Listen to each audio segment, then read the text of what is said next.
I'm going to jump right in with what Shan was just talking about. We know as scientists or as health professionals that the body's self-regulating. It's going to take care of itself no matter what we feed it. And when I stood in front of an MD, a kidney specialist in my health club, who looked me in the eye and says, this is hocus pocus. He goes, your kidneys regulate your pH level in your body. And I said, well, I know that, and you know that. And I said, but, can you hear me out for a second? And he's a good man. And he said, sure, talk to me. He's a Western doc, Western med doc who is not interested in Eastern philosophy or mojo, anything. He's a guy who is, they're like mechanics who, and I'm certainly not meaning this in a demeaning way, but he focuses on his part of the body and he specializes in that part. Uh-huh. Now, obviously, he's an MD. He knows the whole body, but his world revolves around those couple of organs, right? Right.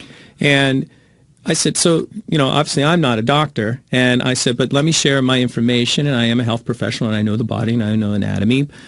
If I'm feeding the body a high diet of acidity, with the stress in our life and how we maintain that, what that does inside our body, and I feed it acidic foods, lots of red meats and soft drinks and things like that, typical, quote, American diet, how much harder is the kidney working to maintain that pH? And what is it doing? At what cost to the rest of the body?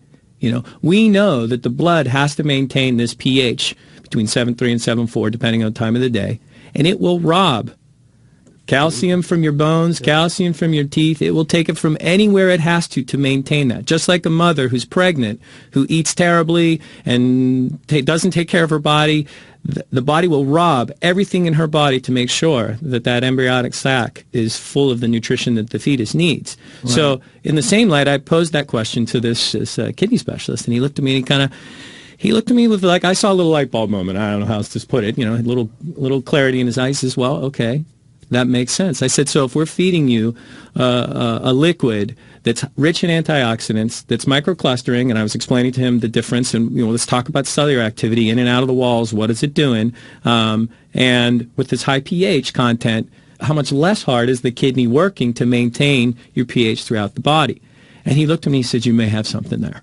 Right. Now, this is a total Western doc. Now, there are a lot of docs. I have testimonials here on my sheet here of cancer specialists in Beverly Hills who recommends, pH, high alkalinity for your post-cancer. And we have clients, we have members in our gym who are cancer survivors who are gobbling this water up left and right because they know it supports their health. It supports the maintaining the alkalinity in their bodies so that they stay away from the acidity, which we know, that's science.